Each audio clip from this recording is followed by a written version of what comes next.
गीता अध्ययन के सेशन में आप सभी का स्वागत, जहां हम भगवत गीता के तीसरे अध्याय को दोहरा रहे हैं। कल की चर्चा के बाद आज बारी है आगे कुछ और जानने की कि किस तरह से हमारे स्वभाव बनते हैं और क्यों सब लोग विभिन्न विभिन्न स्वभाव लेकर पैदा होते हैं। आज हमारे साथ प्रवेश जी हैं और गुलशन जी हैं, जो श्लोक नंबर 31 और 32 पर चर्चा करेंगे। सर को प्रणाम और निवेदन के आज चित्र की शुरुआत ओम वसुदेव सुतं देवं कंस चाणूरमर्दनम देवकी परमानंदम कृष्णं वंदे जगद्गुरुम। सभी को बहुत बहुत प्रणाम। हम भगवत गीता जी के तीसरे अध्याय पर चर्चा कर रहे हैं और कल जो हमने श्लोक लिए थे वो थे श्लोक नंबर 31 और 32। तो भगवान जी ने कहा था कि जो मेरे मत का श्रद्धा युक्त होकर बिना दोष दृष्टि के पालन करता है वो सब कर्मों से छूट जाता है, और जो इस मत का पालन नहीं करते, इसके अनुसार नहीं चलते और इसमें दोष देखते हैं, तो उनको कहा कि भोगों में लिप्त जानकर नष्ट हुआ ही समझो। तो जो हमारे शास्त्र, हमारे ऋषि मुनि या भगवान जी जिन बातों का पालन करने के लिए हमें कहते हैं, उनको अगर हम फॉलो करते हैं, उनकी पालना करते हैं, तो निश्चित रूप से ही हमारा जीवन जो है वो कृतार्थ हो जाता है, जीवन का प्रयोजन जो है वो सफल हो जाता है। और अगर हम उसमें दोष दृष्टि रखते हैं तो फिर समस्याएं उत्पन्न होती हैं, फिर जीवन जो है वो अध्यात्म की ओर ना जाकर सांसारिक विषयों की ओर भागता है। क्योंकि दोष दृष्टि मनुष्य शास्त्रों में, भगवान में या ऋषि मुनियों के वाक्यों में तभी देखता है जब उसका मन भोगों में लिप्त होता है। जो मनुष्य आध्यात्मिक होता है वो इन चीजों में दोष नहीं देखता। जैसे एक छोटी सी मैं यहाँ पर बात शेयर करूंगा शबरी की। शबरी जब विवाह के लायक हो गई तो उसके पिता ने इनके लिए एक लड़का ढूंढा। आदिवासी थे, भील थे जाति से, विवाह निश्चित कर दिया। जब विवाह का दिन पास आने को था तो जो इनके पिता थे उन्होंने बहुत सारे पशु इकट्ठे कर लिए, क्योंकि उनके समाज में ये प्रथा थी कि जब कोई उत्सव होता था, कोई फंक्शन होता था, कोई शादी ब्याह होता था, तो देवताओं को प्रसन्न करने के लिए पशुओं की बलि दी जाती थी। तो शबरी को पता लगा कि हमारे घर में बहुत से पशु इकट्ठे किए जा रहे हैं। तो उसमें मन में जिज्ञासा उठी कि ये पशु क्यों इकट्ठे किए जा रहे हैं। तो उसे बताया गया कि जो तुम्हारा विवाह होना है उसके लिए पशुओं की बलि दी जाएगी। अब शबरी जो थी वो स्वभाव से ही भक्त थी, उसके पूर्व जन्म के संस्कार ही ऐसे थे। वो क्या होता है कि शादी से पहले दिन घर छोड़ के भाग जाती है, जंगल चली गई और फिर कभी लौटकर वापस नहीं आई। वनों में चली गई तो वहां पुराने समय की बातें हैं, ऋषि मुनि तपस्या किया करते थे। अब शबरी जो थी वो निम्न जाति की थी, स्त्री थी, अविवाहित थी, शिक्षित नहीं थी। तो ये सारी, उसमें कोई भी योग्यता न थी, बस केवल मन में भक्ति थी और मन में सच्ची भक्ति थी भगवान के लिए। तब जो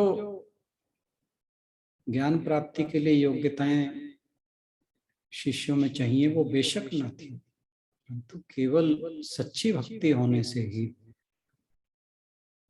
वो योग्य थे। तो परंतु कोई भी ऋषि मुनि उसे अपने आश्रम में स्वीकार करने को तैयार नहीं था। उसने क्या किया कि मतंग मुनि का आश्रम था, वो उसके बाहर जिधर भी रास्ते से मतंग ऋषि निकलते उस रास्ते को साफ करते। वो नदी तक नहाने जाते, वो नदी तक रास्ते को साफ करते और कहीं कंकर होते उन्हें गुना करते। आश्रम के बाहर लकड़ियां काटकर यज्ञ के हवन के लिए डाल देती और वो अपने आप चुपचाप करती, छिपकर करती ताकि किसी को कोई पता ना लगे। और ये काम वो वर्षों तक करती रही। अब मतंग ऋषि ज्ञानी थे, ब्रह्म ज्ञानी थे, जानते सब कुछ थे, परंतु परिस्थितियां ऐसी थी कि वो परिस्थिति के वश होकर कुछ कर नहीं पा रहे थे। लेकिन कहते हैं कि जब उनका प्रस्थान हुआ इस जगत से, वो स्वर्ग से धारे, तो उसे जाते जाते कहे गए कि मैं तेरी भक्ति से बहुत प्रसन्न हूं, भगवान स्वयं आकर तेरे कुटिया पर तुझे दर्शन देंगे। अब ये जो बात थी, ये गुरु वाक्य, ऋषि वाक्य, जिसकी बात भगवान जी यहाँ कर रहे हैं कि जो मेरे मत को मानता है वो कर्म बंधनों से छूट जाता है और जो नहीं मानता उसका नाश होता है। तो अब जो शबरी थी उसने मतंग ऋषि के वाक्य को अपने दिल में धारण कर लिया कि प्रभु आएंगे और तुझे दर्शन देंगे, तेरी कुटिया में ही दर्शन देंगे। वो वर्षों तक इंतजार करती रही, रोज उठती, नहाती, धोती, फूल इकट्ठे करती, फल इकट्ठे करती, उन्हें बड़े सुंदर सुंदर पत्तों के दोनों में लगाती कि भगवान जी आ जाएंगे, कल आएंगे। ऐसे करते करते ना जाने उसे कितने वर्ष बीत गए। सदा उसकी आंखें बाहर रास्ते की ओर, रास्ते को साफ करती, पानी छिड़कती कि मेरे भगवान आएंगे इधर से। रोज उसका ये नियम था और भरोसा किस बात का कि मतंग ऋषि का वाक्य गलत नहीं हो सकता, कि उनके वचन असत्य तो हो ही नहीं सकते। और इस विचार से वो कभी निराश भी नहीं हुई। वर्षों लग गए और जब समय आया तो भगवान सीधे शबरी के आश्रम पहुंचे। उन्होंने ऋषियों के आश्रमों की तरफ देखा तक नहीं। जब उस तरफ उनका आना हुआ वो सबसे पहले शबरी के पास पहुंचे और वो देखते ही उनके चरणों में लोट पोट हो गई उन्हें अपने झूठे फल खिलाए, बाकी सारी बातें पता है। तो कहने का मतलब ये है कि जब हम भगवान, शास्त्रों या ऋषि मुनियों के वाक्यों में, वचनों में श्रद्धा रखते हैं, उसमें दोष दृष्टि नहीं देखते, तो वो समय पर फलित जरूर होता है। प्रवेश बहन जी से अनुरोध के वो आज के इन श्लोकों पर अपनी बात रखना शुरू करें। 33 बोला था, 33 जी जी जी। कौन सा बोला है? हरिओम जी सबको। सदृशं चेष्टते स्वस्याः प्रकृतेर्ज्ञानवानपि प्रकृतिं यान्ति भूतानि निग्रह किं करिष्यति। इसमें भगवान जी कहते हैं कि संपूर्ण प्राणी जो है प्रकृति को प्राप्त होते हैं। ज्ञानी महापुरुष भी अपने स्वभाव के कारण अनुसार ही कार्य करते हैं। स्वभाव दो प्रकार के होते हैं, एक राग द्वेष रहित और दूसरा राग द्वेष सहित। राग द्वेष सहित जो भी कार्य करता है वो दूसरों के लिए ही करता है। ज्ञानी से गलत क्रियाएं तो कार्य हो ही नहीं सकते। सभी मनुष्य अपने स्वभाव के अनुसार कार्य करते हैं, किसी से जबरदस्ती हठपूर्वक कोई भी कार्य नहीं करवा सकते। ज्यादा तो मेरे को नहीं आता, इतना मुझे नहीं आता। कोई बात नहीं, आगे 34वां बोलो। जी जी जी जी। इंद्रियस्यार्थे राग द्वेषो विवस्थितो त्योर्नवशमागच्छेत् तौ ह्यस्य परिपन्थिनो। इसमें कहा गया कि प्रत्येक इंद्रिय तथा प्रत्येक इंद्रिय के विषय में मनुष्य के राग और द्वेष व्यवस्था के अनुसार और प्रतिकूलता को लेकर ही स्थित है। मनुष्य को उन दोनों के वश में नहीं होना चाहिए, क्योंकि वे दोनों ही कल्याण के मार्ग में विघ्न डालने वाले शत्रु हैं। इतना ही बोलूंगी मैं, क्योंकि अभी 20-25 दिन से बीमार थी, कोविड हो गया था। कोई नहीं, ज्यादा तैयारी नहीं। Thank you. हरिओम जी। हरिओम जी। मैं भी देख के कोशिश करती हूँ थोड़ा जितना बोला जाए। हाँ जी हाँ जी। कोई ना सदृशं, हाँ जी, सदृशं चेष्टते स्वस्याः प्रकृतेर्ज्ञानवानपि प्रकृतिं यान्ति भूतानि निग्रहः किं करिष्यति। इसके अंदर भगवान जी कह रहे हैं कि हम किसी का स्वभाव बदल नहीं सकते, क्योंकि संपूर्ण प्राणी जो है वो प्रकृति को ही प्राप्त होते हैं। और प्रकृति जो है वो हमारी अनादि है, चाहे वो जीव है, चाहे पेड़ पौधे हैं या पशु पक्षी है, देवी देवता है, ये सभी मतलब प्रकृति के अनुसार अपना अपना स्वभाव इनका होता है। और जन्म दर मतलब अपना प्रारब्ध के अनुसार इनका कर्म है वो होते रहते हैं। बन जाता है। और ये आपका नेट स्टेबल सुनाई नहीं दे रहा।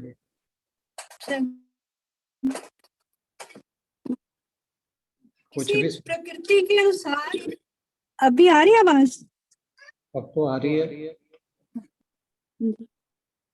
हाँ, ये जो हमारी प्रकृति, हाँ जी बोलो, आ रही है। हाँ जी आ रही है आवाज? हेलो, आपको हाँ जी आ रही है, बोलो। अब आ रही है, बीच में अनम्यूट हो जाता है तब नहीं आती है, किसी और का लो। आ रही है। हाँ जी, ये जो प्रकृति है ये अनादि है हमारी, और सभी जो चाहे देवी देवता हैं, पशु पक्षी हैं, जीव हैं, ये सभी हमारे जो है वे अपनी प्रकृति के अनुसार ही इनका जो है वो स्वभाव बनता है। और जन्म दर जन्म जैसे प्रारब्ध के अनुसार ही जिस तरह से वो कर्म करते हैं, उसी तरह से ही उनका जो प्रकृति है, उनका स्वभाव जो है वो बन जाता है। और इसी के अनुसार ही कोई ज्ञानी बनता है और कोई जो है वो ज्ञानी बनता है। तो अपनी प्रकृति के अनुसार ही, ये स्वभाव के अनुसार ही सब जो है ये अपना कर्म करते हैं। और इनके स्वभाव को बदलना जो है वो थोड़ा मुश्किल है। हम किसी के स्वभाव को नहीं बदल सकते। जबरदस्ती हम मतलब किसी के स्वभाव को जा सकता, लेकिन अगर कोशिश करी जाए, प्रेम पूर्वक थोड़ा-सा समझाया जाए अपने मन को, या धीरे-धीरे किसी को समझाया जाए, तो भी फिर भी थोड़ा बहुत उसके स्वभाव को परिवर्तित कर सकते हैं। लेकिन अगर ज़बरदस्ती कर किया जाएगा तो जिस तरह से स्प्रिंग कह लो कि उसको दूर से खींचा जाए तो वो सामान टूट जाता है। उसी तरह से ज़बरदस्ती हम किसी का स्वभाव चेंज नहीं कर सकते, लेकिन उसको समझाकर धीरे-धीरे हम उसमें परिवर्तन ला सकते हैं। तो इस तरह से वो कह रहे हैं कि इसमें किसी का हठ क्या करेगा इसमें? मनुष्य जो उसके प्रकृति या स्वभाव जो है उसको हम हठ पूर्वक चेंज नहीं कर सकते, लेकिन धीरे-धीरे उसको हम बदल सकते हैं। बाकी सही बोला थोड़ा? बहुत बढ़िया बोला जी। आप नेक्स्ट श्लोक बोलिए। हाँ जी। नेक्स्ट है, इन्द्रियस्यार्थे रागद्वेषो व्यवस्थितौ तयोर्न वशमां गच्छेत् तौ ह्यस्य परिपन्थिनः। इसमें भगवान जी कह रहे हैं कि इंद्रियों में और उनके विषय में राग द्वेष नहीं है। ये हमारी अनुकूलता और प्रतिकूलता के कारण जो है वो हमें राग द्वेष जो है वो भासता है। और मनुष्य को इस श्लोक के अंदर जो भगवान जी हैं वो मनुष्य के कर्म करने की स्वतंत्रता को स्थापित कर रहे हैं। तो जिस तरह से वो कह रहे हैं कि जब हम राग के वश, देश के वश में हो जाते हैं तो हमारा पतन हो जाता है। तो मनुष्य को इनके इनके वश में नहीं होना चाहिए, और अपने उनके मनुष्य को इनके मतलब वश में नहीं होना चाहिए। अपना निष्कामना रहित होकर अपना जो है वो कर्म जो है वो करना चाहिए। तभी हम, क्योंकि जो ये राग द्वेष है ये कल्याण के मार्ग में बाधा बन जाते हैं। तो इसलिए हमें इन सब से हटकर अपना निष्काम कर्म करते हुए अपना जीवन जो है वो बिताना चाहिए।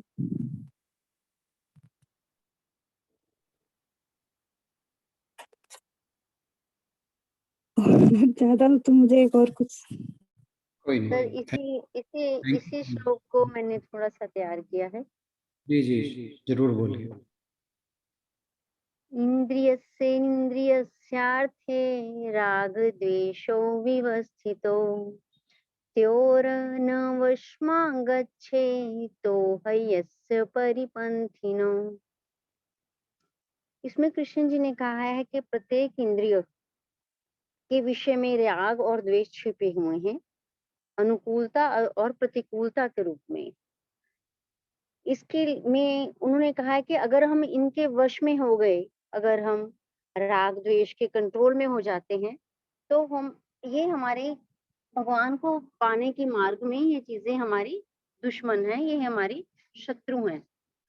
जैसे कि एग्जाम्पल के तौर पर कि आंख, नाक, मन, कान, जो भी ये हमारी इंद्रियां हैं, जो चीज मुझे अच्छी लगे, जो विषय मुझे अच्छा लगे या जो चीज मुझे अच्छी लगे वो दूसरे को अच्छी जरूरी नहीं है कि वो लगती हो। राग द्वेष इंद्रियों में नहीं रहते। जैसे कि इसमें उन्होंने जो दीदी ने जब समझाया था तो उन्होंने कहा था जैसे बारिश है, बारिश होती है तो वो किसान को तो अच्छी लगती है होती हुई बारिश, लेकिन वही बारिश जो है कुम्हार को वो अच्छी नहीं लगती। हर एक का जो टेस्ट है वो अपना है। मुझे कोई चीज अच्छी लगे ये जरूरी नहीं है कि दूसरे को वो चीज अच्छी लगे। उसका अपना स्वभाव, उसका अपनी नेचर और मेरी अपनी नेचर। परिवर्तन जो है वो संसार का नियम है। दूसरा, एक उन्होंने बोला कि शरीर में जो हम ये मैं शब्द का यूज करते हैं, कि मैंने ये, अगर मैं ना करता तो ये ना होता, अगर मैं इसमें हुआ तो ये काम हो पाया। तो वो मैं की भावना को भी हमें अपने में से निकाल देना चाहिए। जैसे कि कोई भी चीज़, मेरा घर, मेरी कोई चीज़ है, वो मेरे को अच्छी लगे, मैं उसकी तारीफ़ सुन के तो खुश हूँ, जो मेरी कोई तारीफ़ कर देता है तो मेरा वहाँ पे मन लगे, और जहाँ पे मेरी कोई तारीफ़ नहीं करता, वो मुझे गलत लगेगा। अगर मैं अपनी इंद्रियों के वश में हूँ, उनके कंट्रोल में हूँ, हमें उनके वश में नहीं होना, उनको कंट्रोल में करना है। बस सर, इतना ही मैंने कहना था। Thank you so much. हाँ जी, और कौन कहना चाहेगा इस विषय में? इन्हीं श्लोकों को लेकर अगर पहले कोई और कहना चाहे, फिर उसके बाद अगले श्लोकों की ओर बढ़ेंगे। श्लोक 33 और 34।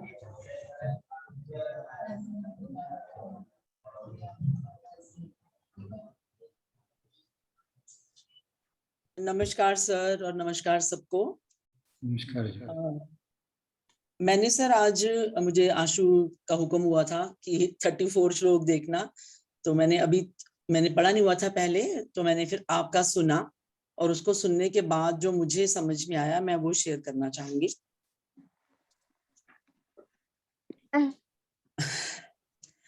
कि उससे पहले जो 33 जो श्लोक है वो मतलब बहुत सही बात है कि हम सब जो हैं अपने अपने स्वभाव के अकॉर्डिंग काम करते हैं, और यहाँ तक कि देवी देवता भी।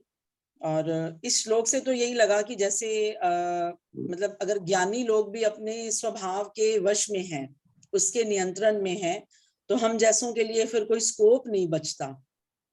फिर हम स्वभाव के सामने हम जैसे मानो सरेंडर कर देते हैं, और फिर इसमें हट क्या करेगा। तो ये जो बात मुझे लगा कि इससे मुझे ये समझ में आया कि जो सारा यूनिवर्स है वो लॉ ऑफ कर्मा से गवर्न हो रहा है। उसको हम लोग क्रूड फोर्स से, जबरदस्ती, बलपूर्वक हम उससे नहीं बच सकते हैं। तो इसमें हट क्या करेगा, मैंने इसका ये अर्थ समझा कि मतलब जैसे अगर हमने खाने पीने की चीजों के ऊपर कंट्रोल करना है, तो उसमें अगर हम बहुत जबरदस्त फास्टिंग करें अपनी ग्रीड को कंट्रोल करने के लिए, बिस्तर का सुख छोड़ना है तो जानबूझ के, जैसे होता है ना वो कांटों पे सोने की कोशिश करें कि नहीं मेरा, तो वो नहीं हो सकता। तो हठपूर्वक नहीं छोड़ सकते, क्योंकि सारा संसार जो है वो लॉ ऑफ कर्मा से बंधा हुआ है।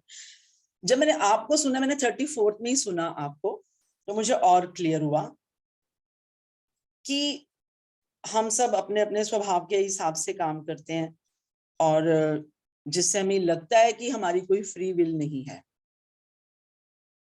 और जनरली क्या होता है कि जो भी हमारे साथ आज हो रहा है, मतलब हम लोग बेसिकली रिफ्यूज कर देते हैं, अंदर से जो हमारी ताकत है उससे हम गाइडेड नहीं होते हैं, उसकी रोशनी में हम काम नहीं करते हैं, हम अपने विजडम, जो हायर विजडम जिसे कहेंगे, उससे हम गाइडेड नहीं होते हैं, और हम लोग बेसिकली ज्यादा इन्फ्लुएंस होते हैं अपनी हैबिट से, जिसको हमने पास्ट में क्रिएट किया था, जो पास्ट में हमारे कर्म थे, वो आज हमारी आदतें बन गई हैं, उससे हम लोग। तो फ्री विल के नाम पे मुझे 2 एग्जांपल्स याद आए कि जैसे अब हम लोग उसको लक मान लेते हैं कि मेरी किस्मत ही ऐसी है, जो परिस्थितियां, जो आउटलुक हमारी बन गई है, जो एनवायरनमेंट हमें मिलता है, तो हम उसको लक का नाम दे देते हैं।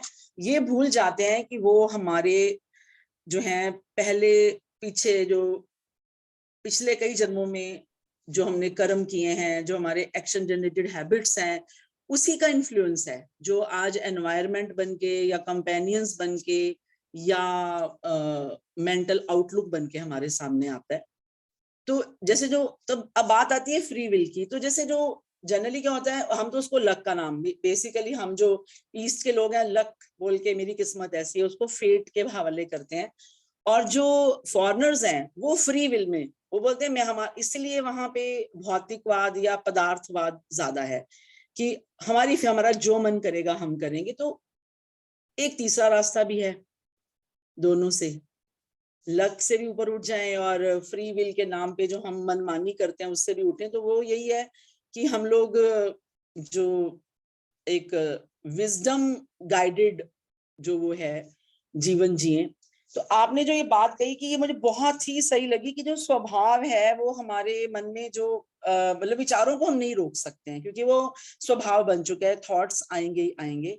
बस अगर हमने अपने उस विवेक को जागृत करना है, गलत और सही, मिथ्या और सत्य, उसका अगर हमें विवेक हमारे अंदर जागृत हो जाता है तो हम उनको फिर इग्नोर कर सकते हैं, उन थॉट्स को, उसको हम लोग ताकत ना दें उसको, क्योंकि हमारा नियंत्रण नहीं है हमारे स्वभाव पे, इसमें कोई डाउट नहीं लगा मुझे भी। इसलिए हम सबका शायद नजरिया भी अलग अलग होता है, सबका स्वभाव अलग है, सबके विचार अलग हैं, इसलिए सबका नजरिया भी अलग अलग है।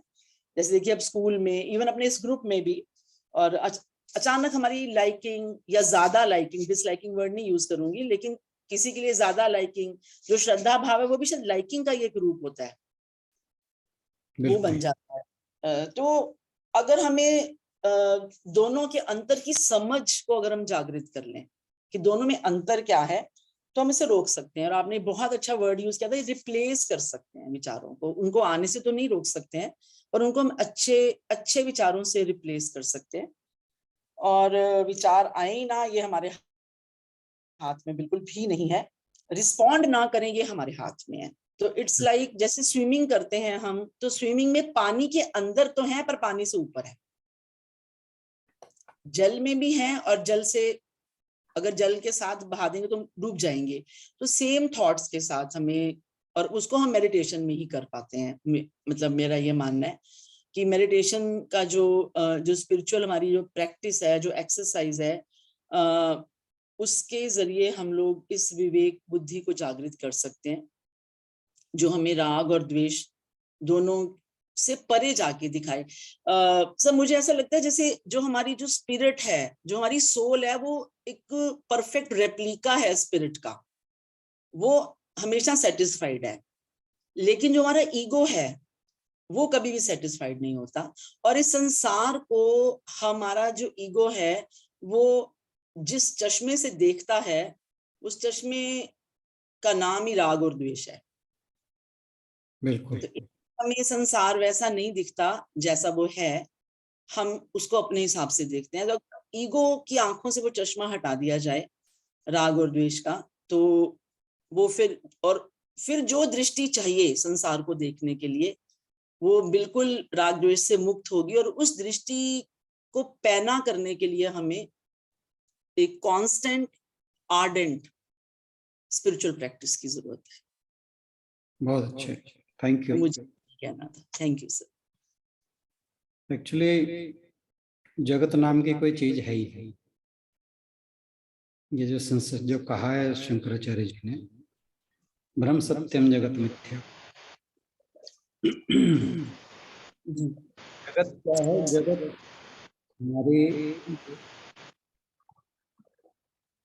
हमारी इंद्रियां निर्माण करती हैं जगत का। अब एक व्यक्ति जिसे दिखाई नहीं देता, उसे जगत क्या दिखाई देगा? जिसे सुनाई नहीं देता, उसे जगत के बारे में क्या सुनाई देगा? तो ये जो जगत है, इसे हमारा मन उत्पन्न करता है। और मन क्या है? वो हमारे पूर्व जन्म के संस्कार, जो हमने जन्मों जन्मों से इकट्ठा किए, उन्हीं से जो हमारी स्मृति में, सबकॉन्शियस माइंड में बैठ गए हैं, वो जल्दी से निकलते नहीं। उन्हीं के कारण हमारे मन में राग द्वेष हैं, उन्हीं के कारण हमारे मन में वासनाएं हैं। अब जब कोई विचार उठता है मन में, अगर हम उसे बार बार सोचते रहें, उसे स्ट्रेंथन करते रहें, फिर शब्दों में चेंज हो जाता है, शब्द बन जाता है, फिर वो एक्शन बन जाता है, कर्म बन जाता है। और फिर वो जो कर्म है, अब कर्म के टाइम पे, वैसे तो मन के टाइम पे भी है, जब हमारे मन में एक विचार उठा, अब अगर एक अच्छा विचार उठा है तो ये हमारे हाथ में है कि हम उस विचार को आने दें, उसको महत्व दें और उसको एक्शन में लाएं। लेकिन एक गलत विचार उठता है तो ये भी हमारे हाथ में है कि हम उस विचार को वहीं समाप्त कर दें। और समाप्त का मतलब यहाँ पर ये नहीं है कि हम उसे दबा दें, खत्म कर दें, क्योंकि ये पॉसिबल नहीं है। ये जो भगवान जी ने यहाँ हठ की बात की है, क्योंकि मनुष्य का एक स्वभाव बना हुआ है, हर कोई उस स्वभाव के कारण चलता है। तो जैसे संगीता बहन जी ने कहा कि हमें उन विचारों को, ऐसे विचारों को रिप्लेस करना है। अगर हम उनको कुछ कर ना पाए, मान लीजिए हम उनका कुछ कर भी नहीं पाते, रिप्लेस भी नहीं कर पाते, तो let them come and go, उन्हें स्ट्रेंथन ना करना। अच्छा तो यह होगा कि हम उन्हें रिप्लेस कर दें।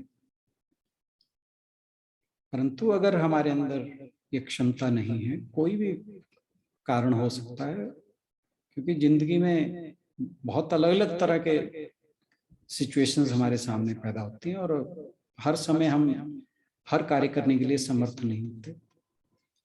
तो अगर कभी ऐसा लगे कि हम इसके बारे में कुछ नहीं कर सकते तो लेट जस्ट गो अवे, आया उसे छोड़ दो, जैसे मेडिटेशन में करते हैं। बेहतर तरीका है कि हम उसे एक अच्छे विचार से रिप्लेस कर दें।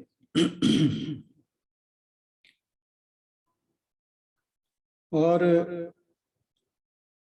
इसीलिए कहा जाता है कि जो मनुष्य अगर अपने स्वभाव के अनुसार अपना कर्म क्षेत्र चुनता है तो उसमें ज्यादा सफल होता है, क्योंकि हर व्यक्ति का अपना व्यक्तित्व है। अगर आपने बहुत ऐसे एग्जाम्पल देखे होंगे कि जो व्यक्ति अपनी जॉब में जाकर सेटिस्फाइड नहीं है, क्यों? वो उसका स्वभाव की नहीं है,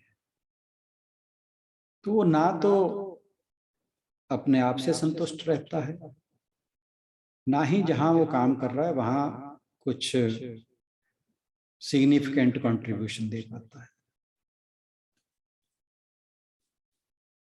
और वो जबरदस्ती करेगा या कोई और जबरदस्ती करेगा, जैसे हठ की बात यहाँ पे हो रही है, तो परिणाम जो है वो गलत हो सकते हैं।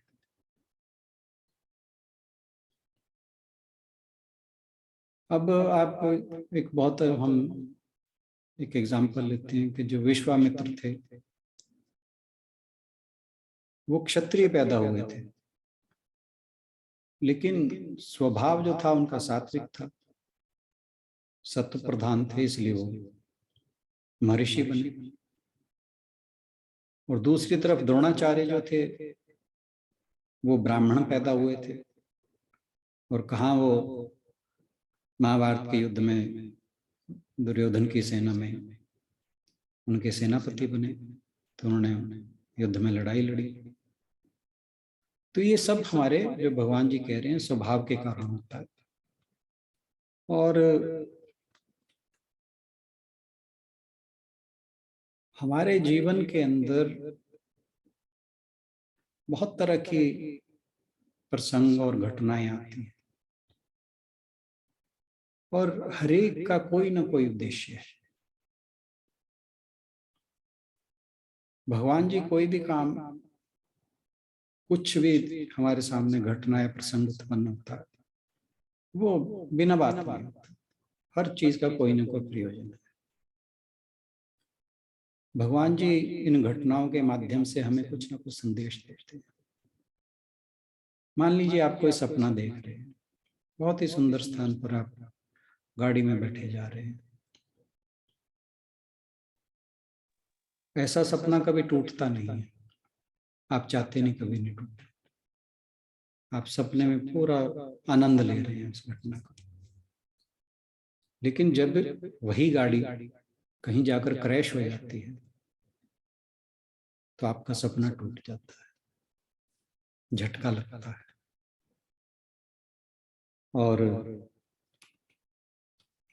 सपना भी मिथ्या था, वो गाड़ी भी मिथ्या थी, और उसमें जो खुशियां मिल रही थी वो भी मिथ्या थी, और वो जो एक्सीडेंट हुआ वो भी मिथ्या था।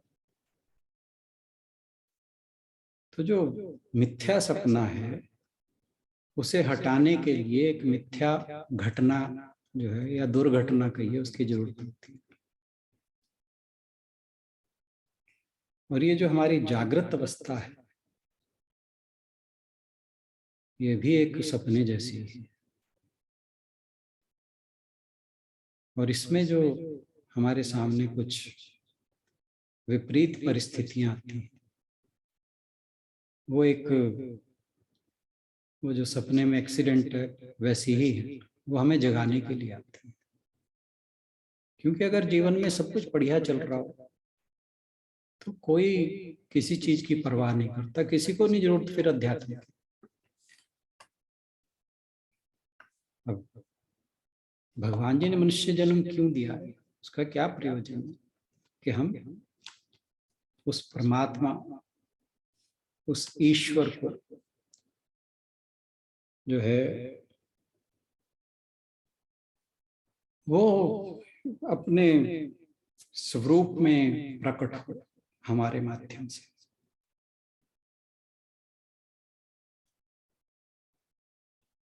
और ये तभी संभव है जब हमारे जीवन में कुछ बाधाएं आए। अब भगवत गीता को ही अगर लें तो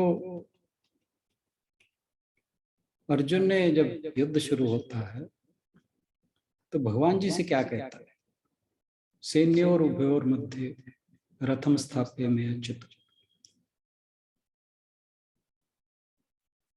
कि हे केशव मेरा रथ जो है दोनों सेनाओं के मध्य ले चलिए।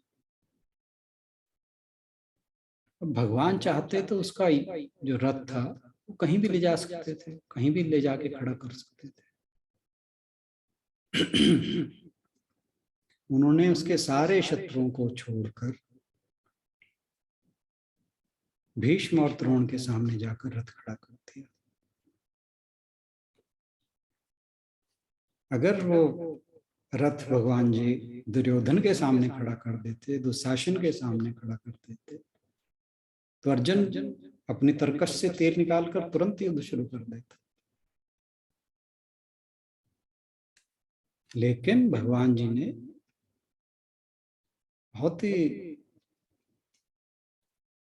दूरदर्शिता का परिचय देते हुए, भगवान जी वो तो अंतर्यामी है, उन्होंने जाकर जो रथ था वो गुरु द्रोण और भीष्म पितामह के सामने किया। किस लिए? कि युद्ध तुम्हें दुश्मनों के नहीं अपनों के विरुद्ध लड़ना है। और समस्या यही है, हम अब जैसे कल आशु बहन बात कर रही थी, समस्याएं जो हमारे जीवन में खड़ी होती हैं वो अपनों को लेकर ही खड़ी होती है, दूसरों से हमें कोई समस्या नहीं है। हमारे घर में कोई चोर घुस जाए उसे गोली मार कर भगा सकते हैं, मार सकते हैं, लेकिन जब कोई हमारा अपना ही शत्रु हो,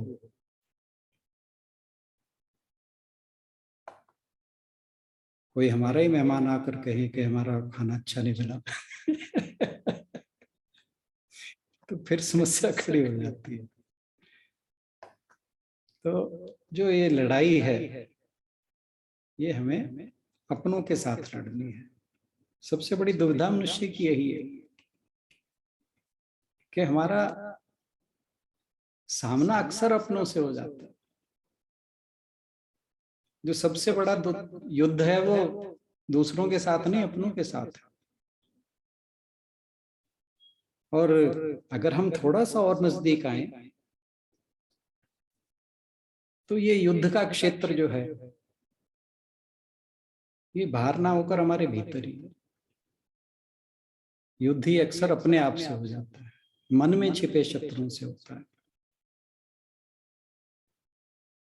हमारे मन के अंदर भी 6 शत्रु बैठे हैं, काम, क्रोध, लोभ, मोह, मद, मात्सर्य, षट रिपु कहा जाता है।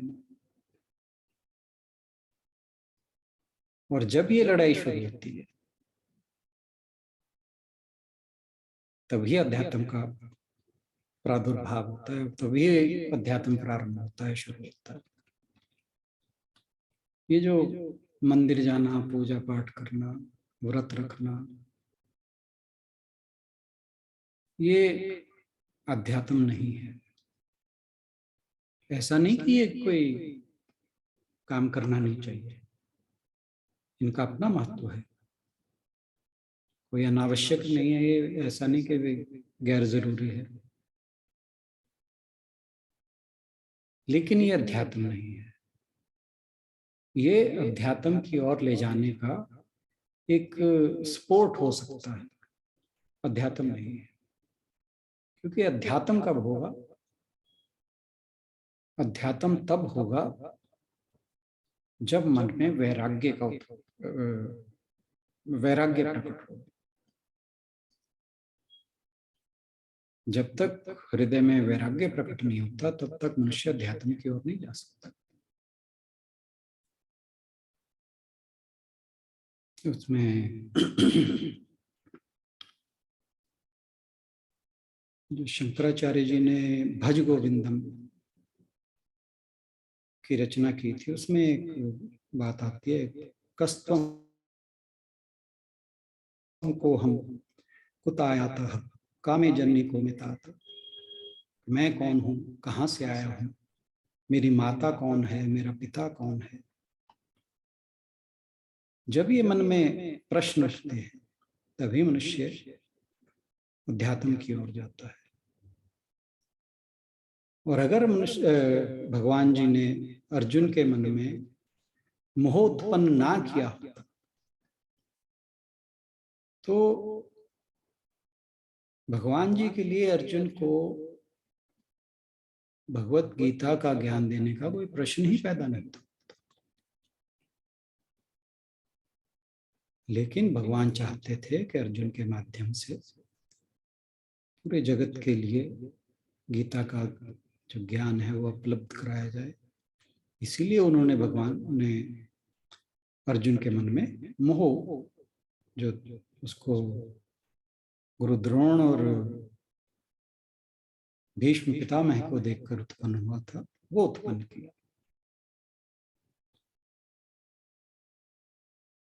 अन्यथा अगर मनुष्य अध्यात्म की ओर ना जाए, अपने वास्तविक स्वरूप को पहचानने का प्रयास ना करे, तो फिर मनुष्य और पशु में कोई ज्यादा फर्क नहीं रह जाता। क्योंकि कहते हैं कि 4 चीजें में तो हम उनके समान ही हैं, आहार, निद्रा, भय, मैथुन। तो ये 4 जो कर्म हैं ये मनुष्य और पशुओं में समान है। तो फिर मनुष्य को मनुष्य जीवन देने का क्या प्रयोजन है? वो केवल यही है कि केवल मनुष्य ही ऐसा है जो परमात्मा के स्वरूप को पूर्ण रूप से प्रकट कर सकता है, अभिव्यक्त कर सकता है। उनके जो परमानंद है उसकी अभिव्यक्ति केवल मनुष्य के द्वारा ही हो सकती है। यही मनुष्य के जीवन का प्रयोजन है। जैसे स्वामी, मैं कई बार इस चीज को कह चुका हूँ, स्वामी विवेकानंद कहते थे, every soul is divine, the goal is to manifest the divinity. अब जैसे हम ये जूम मीटिंग हमारा माध्यम है आपस में अपने विचारों को एक दूसरे तक पहुंचाने का। अब अगर ये माध्यम बिल्कुल सही है तो हम जो कहते हैं वो आप तक जाता है, यानी जो भी कोई व्यक्ति अपनी बात कहता है वो बाकी सबको तभी सुनाई देती है जब ये माध्यम ठीक से काम करता है। लेकिन जब इसमें अगर कोई विकार आ रहा है, जैसे हम अभी बात कर रहे थे कि इंटरनेट स्टेबल नहीं रहा, आवाज ठीक नहीं आ रही, तब जब इसमें कुछ विकार आ जाता है फिर गड़बड़ होती है। ऐसे ही जो मनुष्य है वो भगवान के स्वरूप की अभिव्यक्ति करने का एक माध्यम है। और अगर ये माध्यम विकार रहित है तो उस के स्वरूप की पूर्ण अभिव्यक्ति हो सकती है। लेकिन अगर इसमें विकार है, जैसे दर्पण में अगर धूल है तो चेहरा साफ नहीं दिखता, झील का पानी गंदा है तो तल दिखाई नहीं देता, ऐसे ही अगर मनुष्य रूपी माध्यम विकार रहित नहीं है तो उस ईश्वर की, उस परमानंद की पूर्ण रूप से अभिव्यक्ति नहीं हो पाती। तो विकार क्या करता है? विकार के कारण मनुष्य ये मैं मेरा ये सारे चीजें बीच में आ जाती हैं। तो जब माध्यम गड़बड़ हो गया फिर सब कुछ गड़बड़ हो जाता है। फिर मनुष्य कभी किसी का पति है, कभी किसी की पत्नी है, कभी मेरा बच्चा है, कभी मेरे पिता है, कभी मेरी माता है, ये मेरा है, ये मेरे स्वजन हैं। बस फिर ये जो मेरा, मैं और मेरा है, जब ये आ गया फिर उस जो परमात्म स्वरूप है उसका प्राकट्य नहीं होता, उस ईश्वर का आनंद प्रकट नहीं होता। इसीलिए भगवान ने अर्जुन के सामने ये मोह रूपी समस्या उत्पन्न कर दी। और जब वो मोह उत्पन्न हो गया तभी भगवान जी से अर्जुन कहता है कार्पण्य दोषोपत स्वभाव पृच्छामि त्वाम धर्म सम्मोचेता यच्छ्रेष्या निश्चितम ब्रूहि तन्मे शिष्यस्तेहं शाधि माम त्वाम प्रपन्नम। वो भगवान जी के साथ बचपन से था, कभी नहीं कहा उसने ये जवाब, कभी नहीं पूछा उसने कि मुझे मेरे कल्याण का श्रेय का मार्ग बताइए, यच्छ्रेष्या निश्चितम ब्रूहि तन्मे, कभी नहीं कहा। लेकिन भगवान जिस ब्रह्मानंद में स्वयं रहते थे उस ब्रह्मानंद में अर्जुन को पहुंचाने के लिए उन्होंने तैयार करना था। और अर्जुन के माध्यम से हम सबको भी एक मार्ग दिखाना था ताकि हम भी उस ईश्वर के स्वरूप की अभिव्यक्ति का माध्यम बन सके। क्योंकि जब तक मोह नहीं पैदा होता तब तक चिंतन शुरू नहीं होगा। मोह ही वैराग्य का कारण बनता है। जो यहाँ पे भगवान जी ने 34वें श्लोक में कहा है कि जो इंद्रियां और इंद्रियों के विषय हैं वो राग द्वेष में ही स्थित है। अब अगर राग नहीं होगा तो वैराग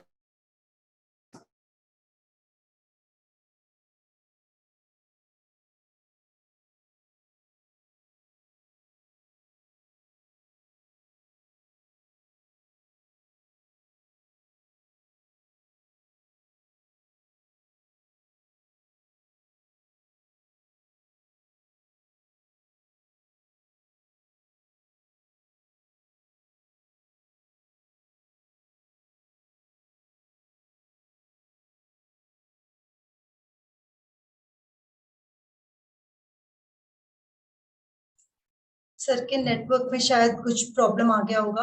सीमा डामरा जी सॉरी, मैं आपका हमने स्टार्ट नहीं करवाया पहले, अभी इसके बाद लेते हैं।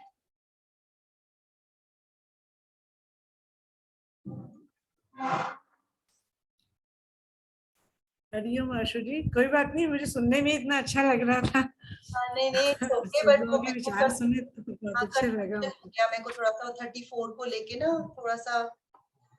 हाँ नहीं नहीं कोई बात नहीं, बहुत अच्छा लग रहा है सुनने में।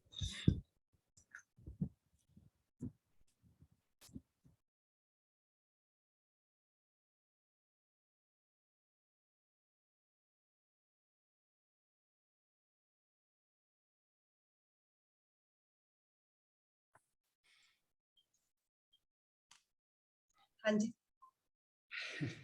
कहाँ कहाँ छूटा? हाँ जी, मेरी आवाज आ रही है? जी सर आ रही है। आप बता रहे थे जहाँ राग नहीं है वहाँ वैराग्य है। हाँ हाँ, ध्यान नहीं दिया मैंने, वो एकदम मेरे स्क्रीन पे नजर गई तो देखा कि मैं तो अभी बात ही कर रहे थे इंटरनेट के माध्यम की और मैं खुद ही गायब था। Anyhow,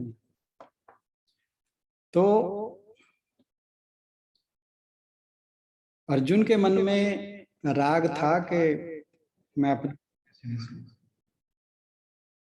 दूसरों को मारने में उसे कोई समस्या नहीं थी, दूसरों को तो वो मारते ही आया था। पता नहीं कितने युद्ध लड़े थे उसने, कितने ही योद्धाओं को उसने युद्ध भूमि में उनके प्राण लिए थे, परंतु आज उसे समस्या ये हो गई कि अपनों को कैसे मार। तो ये जो राग है यही जब जिज्ञासा उत्पन्न होती है तो फिर वैराग्य का कारण बनता है, और जब वैराग्य मन में उत्पन्न होता है तभी मनुष्य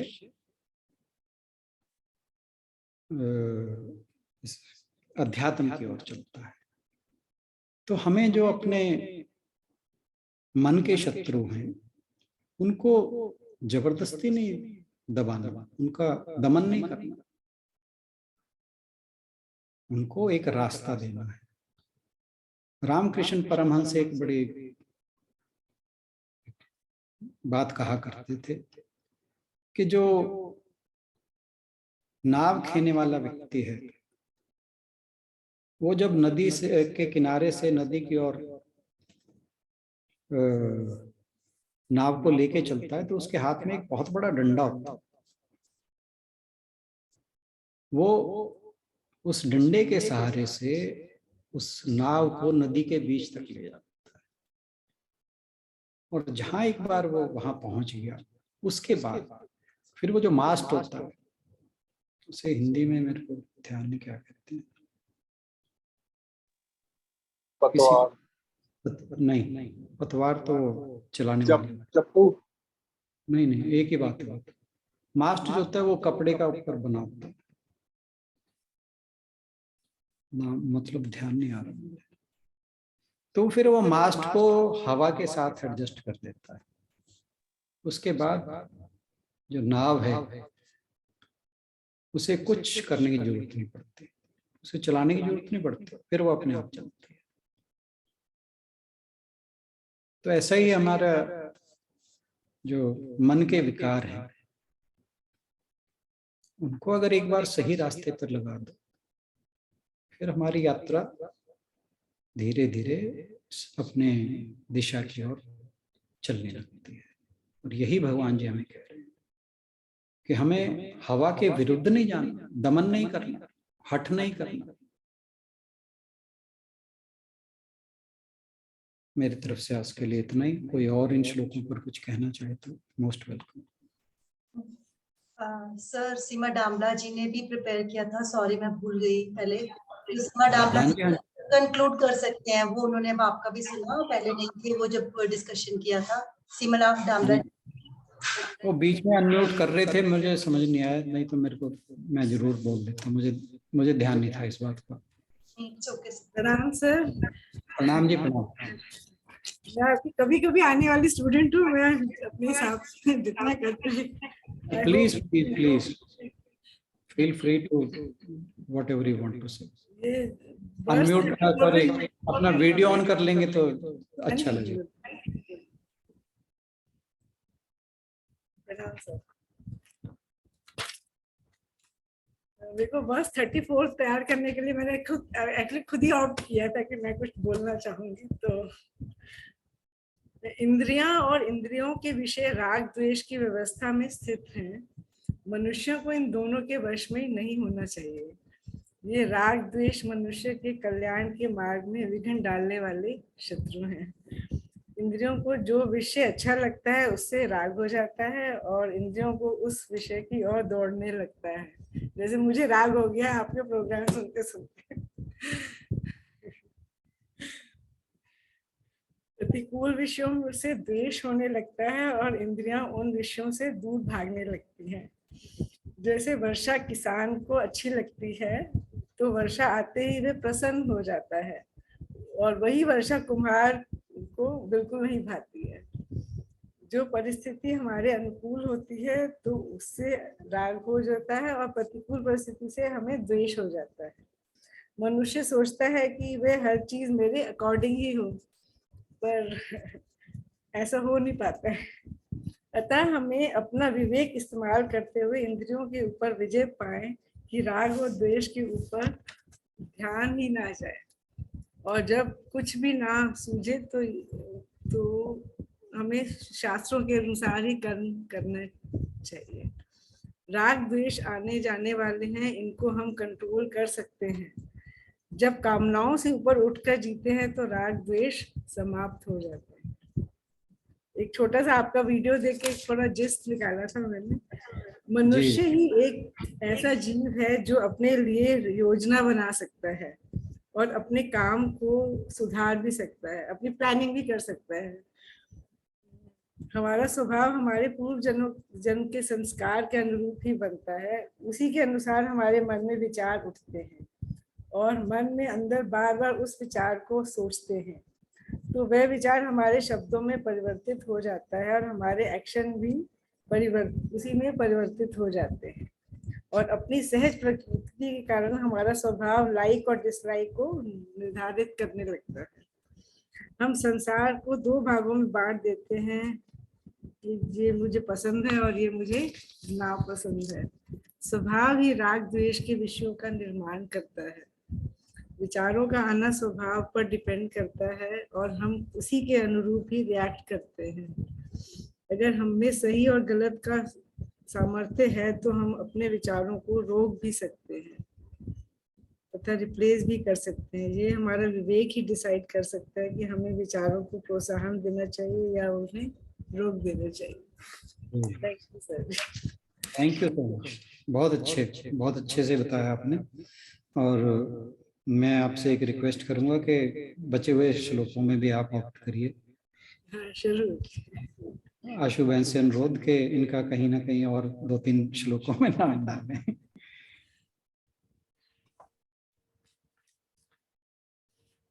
जी सर। हाँ जी, और कोई कुछ कहना चाहे?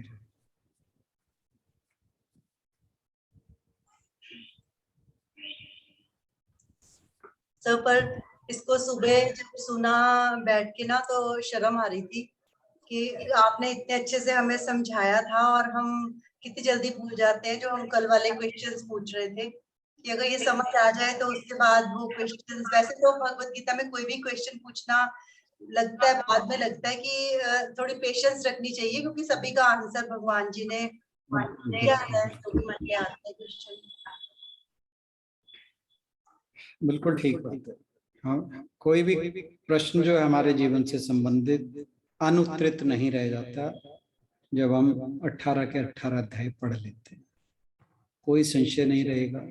और आप देखिए अर्जुन लास्ट में क्या कहता है, मेरा मोह खत्म हो चुका है, अब मैं वो करूंगा जो आप कहेंगे। तो भगवत गीता हमारे सभी प्रश्नों को खत्म कर देती है। और आध्यात्मिक मनुष्य तभी कहा जाता है कि जब उसके सभी प्रश्न खत्म हो गए, उसमें कोई प्रश्न शेष न रहा। तो ठीक है, लाइफ जो है अभी हम एक उस मार्ग से गुजर रहे हैं, रास्ता चुन लिया है हमने, धीरे धीरे चल रहे हैं। बीच बीच में ये जो परिपंथिनो वर्ड हुआ है यूज, तो ये आते रहेंगे, ये मार्ग के शत्रु तो आते रहेंगे, इसमें चिंता की कोई बात नहीं है। क्योंकि जब मन है तो उसमें विकार उत्पन्न होना अवश्यम भावी है। बात यह है कि जो मन में विकार उठ रहे हैं उनको एक उचित दिशा कैसे है। विकार तो उठेंगे,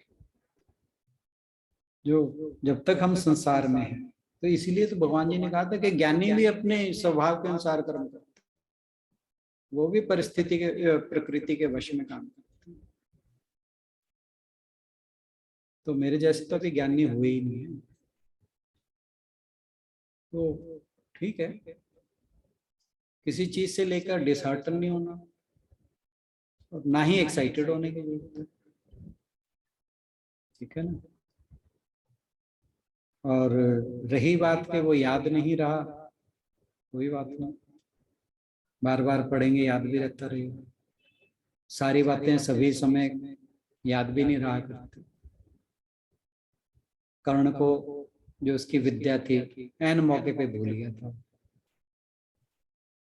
याद है ना।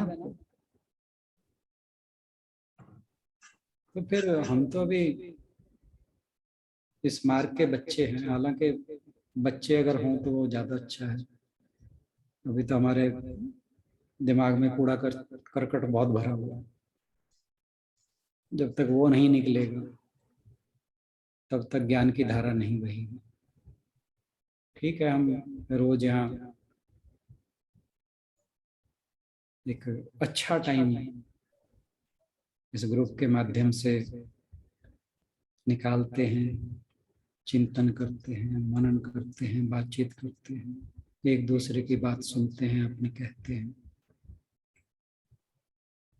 तो बहुत कुछ सीखने को मिलता है।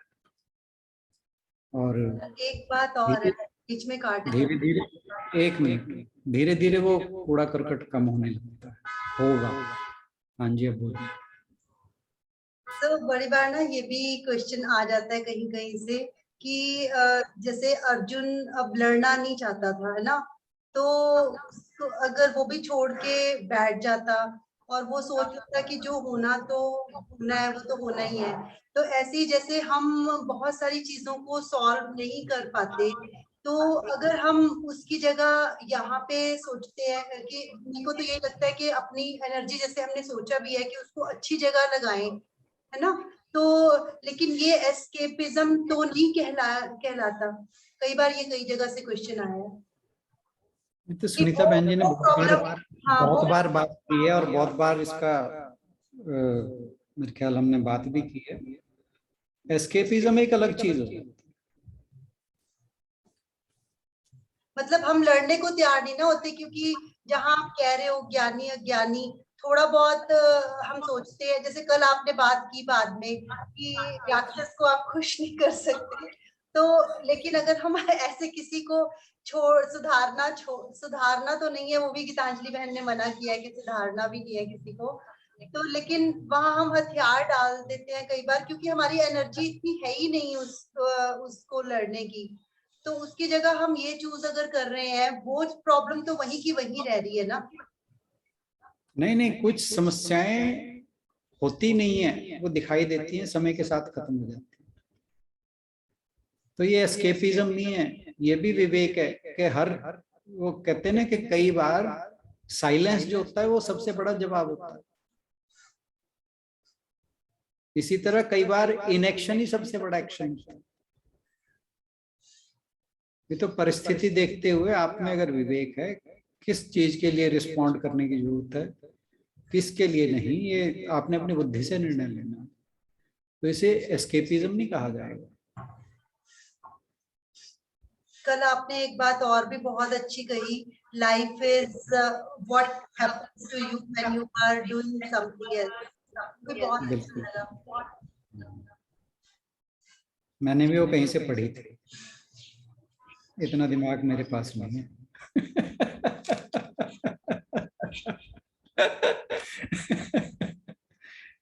सर, पर आपने उसे सही जगह इस्तेमाल किया, हमारे पास उतना भी दिमाग नहीं है। Thank you.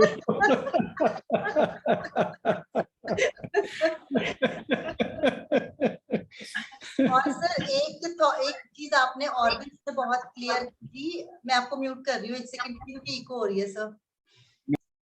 जो आपने जब बताया था तो उसमें ये भी बताया था कि जैसे ये भी बहुत बार आता है कि जैसे अब हम गीता पढ़ाने के लगे, समझने लगे, पर चलो थोड़ा पब्लिसिटी हो गई, लोग ज्यादा आए इसमें जैसे करके, तो बहुत जगह से ये भी सुनने को मिला कि हमें तो खुद ही अभी कुछ नहीं पता है तो चले हैं पढ़ाने के लिए, अपने घर का तो सुधार कर नहीं सकते और दूसरों को हम पढ़ा रहे हैं, है ना। तो लेकिन जो आपने इसमें ये भी कहा था कि वो भी आपने 2 रास्ते हमें बताए थे कि एक जन वो भी होते हैं ज्ञानी, हमें उसमें भी भेद नहीं करना चाहिए, कि जो बिल्कुल एकांत में अपने आप को, वो भी पुराने स्वभाव के अनुरूप है, कि जो अपने आप को एकांत में रहकर अपनी तपस्या करना चाहते हैं, और दूसरे जो डायनामिक पर्सनैलिटी के होते हैं वो सबको अपने साथ लेकर या फिर समाज के अंदर सोचते हैं कि शायद इससे दूसरे का कुछ फायदा होगा, अगर मुझे फायदा हो रहा है तो दूसरे का भी फायदा होगा, ये सोचकर वो अपनी यात्रा अलग करते हैं। तो वो चीज ने भी क्लियर किया था। नहीं तो हमेशा रहता था कि कोई लोग हैं जो बाहर नहीं आना चाहते और कोई लोग हैं जो अंदर नहीं जाना चाहते, उनको यही अच्छा लगता है कि हम सोसाइटी के लिए काम करें। तो दोनों ही अच्छे हैं, मैं दोनों इक्वली गुड है, इसका मतलब, है ना। दूसरे क्या कहेंगे इससे ये सोचने की जरूरत नहीं है। आदमी की सबसे बड़ी समस्या ही आजकल यही है, वो अपना लाइफ का जो मेजर स्पैन है वो सिर्फ इसी बात में गुजार देता है कि दूसरा क्या कहेगा। इस बात से जो आध्यात्मिक व्यक्ति है उसे विरक्त हो जाना चाहिए, उसे इन चीजों के कई बार हमें लगता है कि दूसरा क्या कहेगा, एंड बाद में यू रियलाइज कि दूसरे ने तो ध्यान ही नहीं दिया, दूसरे ने तो इस चीज को सोचा ही नहीं। हमने अपना टाइम खराब कर दिया ये सोच सोच के, हमने अपने आप को पता नहीं कितनी बार परेशान कर लिया सोच सोच के कि वो क्या सोचेंगे, वो क्या सोचेगा, अगले ने तो टाइम ही नहीं दिया इस बात पे। तो हमें इसकी जरूरत है, ठीक है ये, और एवरीबॉडी इज ओन, हमने जो करना है ठीक करना है, अगला क्या सोचेगा नहीं सोचेगा उस पर मेरा कोई जोर भी नहीं है, and I can not expect anything out of anybody, it is up to their own free will कि what they think about me, या वो मेरे इस काम के बारे में या मेरे इस सोच के बारे में उनका क्या विचार है, तो ये उनकी अपनी फ्री विल। इस चीज के लिए आप ये देख सकते हो कि जो काम आप कर रहे हो, पहली तो बात क्या वो अच्छा है या बुरा है, तो बुरा तो ये बिल्कुल नहीं। दूसरी बात, किसी का फायदा है कि नहीं है, चलो फायदा भी पता नहीं है कि नहीं, नुकसान तो नहीं हो रहा, ठीक है ना। ये काम करके आपको प्रसन्नता मिल रही है कि नहीं मिल रही, मिल रही है तभी कर रहे हो। तो कुछ ये पैरामीटर्स हैं, इन पे अगर कोई बात खरी उतरती है तो let them go to hell. बस ये बात रखो अपने मन में, जो सोच रहा है सोचने दो, आपको क्या है। जो सोच रहा है, पहली तो बात पता नहीं भाई जो सुनीता बहन जी कह रही है वो सोच भी रहा है कि नहीं सोच रहा। दूसरी बात, अगर वो सोच रहा है तो आप उसका काम क्यों कर रहे हो, उसे सोचने दो। आप उसका वजन अपने दिमाग पर क्यों ले रहे हो। वो बेचारा अपनी खुशी से वजन ले रहा है तो लेने दो उसको, आप उसका वजन क्यों अपने ऊपर कंधों पे लाद रहे हो। सर कहेंगे फिर आप तो सच्चिदानंद।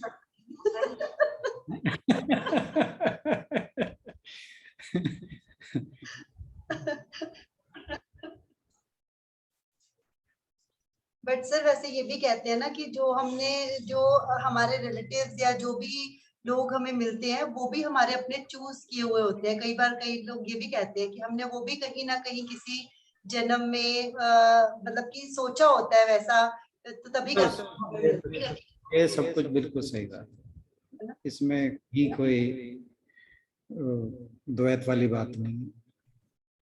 ये तो जो कुछ भी हमारे सामने है, हमारा कोई मित्र आया है, कोई शत्रु आया है, पति है, पत्नी है, बच्चे हैं, माता पिता है, ये सब हमारे साथ कोई ना कोई इनका हिसाब किताब,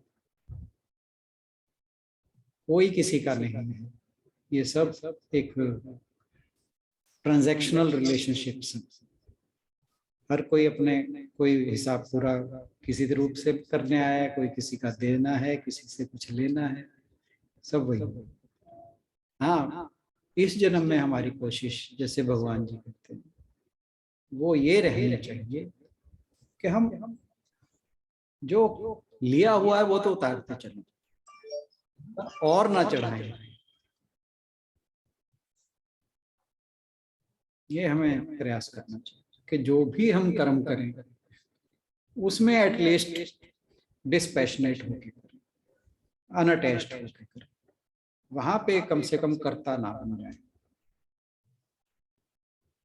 क्योंकि बहुत बार ऐसा होता है, हम कोई अच्छा कर्म करने लगते हैं ना, तो वहां पे हम जरूर मैं को डाल लेते हैं। कोशिश करें कि वहां मैं से बचे,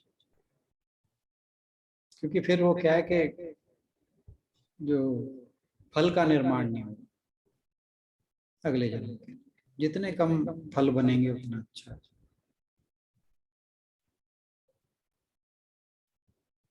कहीं पढ़ा तो था ये हमें जन्म मिलता है बिल चुकाने के लिए और कर्ज चुकाने के लिए।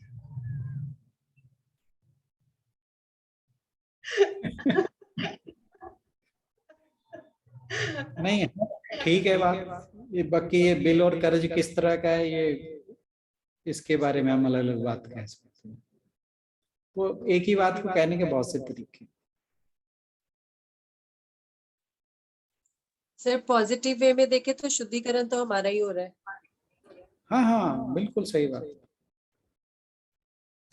भाई हमें यही ध्यान रखना है कि हम जो कुछ भी करें, जो कुछ भी कहें, जो कुछ भी विचार करें, उसके द्वारा हमारे संस्कारों का क्षय हो, नए संस्कार पैदा ना हो। बस अगर हम ये एक सिर्फ इस बात को ही पकड़ लें, यही हमारा जीवन जो है वो संभाल दे कि हम नए संस्कारों का निर्माण करें।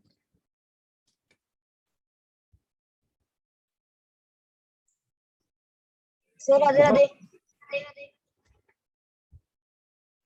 कृष्ण क्या बोले राधे राधे। अच्छा, राधे राधे बेटा। चलिए चलते हैं समापन की ओर आज, और मंडे को इस चर्चा को आगे जारी रखेंगे। राधे राधे सर। राधे राधे बेटा, God bless you. Radhe Radhe sir. Radhe Radhe बेटे, मैं समापन कर लूं फिर बात करता हूँ। ओम पूर्णमदः पूर्णमिदं पूर्णात् पूर्णमुदच्यते पूर्णस्य पूर्णमादाय पूर्णमेवावशिष्यते। ओम शांति शांति। हरि ओम। सभी को बहुत बहुत प्रणाम, बहुत बहुत धन्यवाद। सभी की ओर से राणा सर का बहुत बहुत धन्यवाद। कल मेडिटेशन सेशन रहेगा और मंडे को चर्चा जारी रखेंगे। श्लोक नंबर 35 और 36 हरदीप जी को और जयगोपाल जी को दिया गया था। बाकी कोई और लोग भी उसमें अगर ज्वाइन करना चाहे तो कर सकते हैं। जय श्री कृष्ण जी। जय श्री मैंने कृष्ण। तो श्लोक की तैयारी तो नहीं करी थी, आपने स्वभाव वाला श्लोक सुना दिया। मैं स्वभाव की जगह धर्म लगा देना है उसमें बस। बस अगला धर्म के ऊपर है, थाने स्वभाव वाले में तो मैं लिख लुक लिया, आप हमने तैयार कर दिया था। मैं सिर्फ लफ्ज बदलने हैं, स्वभाव की जगह धर्म लगाना है। मैंने तो आपके सुनते सुनते अगले श्लोक की मेरी तैयारी हो गई, क्योंकि सारा धर्म के ऊपर ही आपने द्रोणाचार्य को भी बता दिया, और मतलब हरिश्चंद्र जी ने भी अपना धर्म थोड़ा बताया, चलो सच के उस पे आपने जो स्वभाव बताया है, मैंने वहाँ धर्म लगा देना है, बाकी मेरा तो काम पूरा कर दे जी आपने, परसों सोमवार को सुना दूंगा।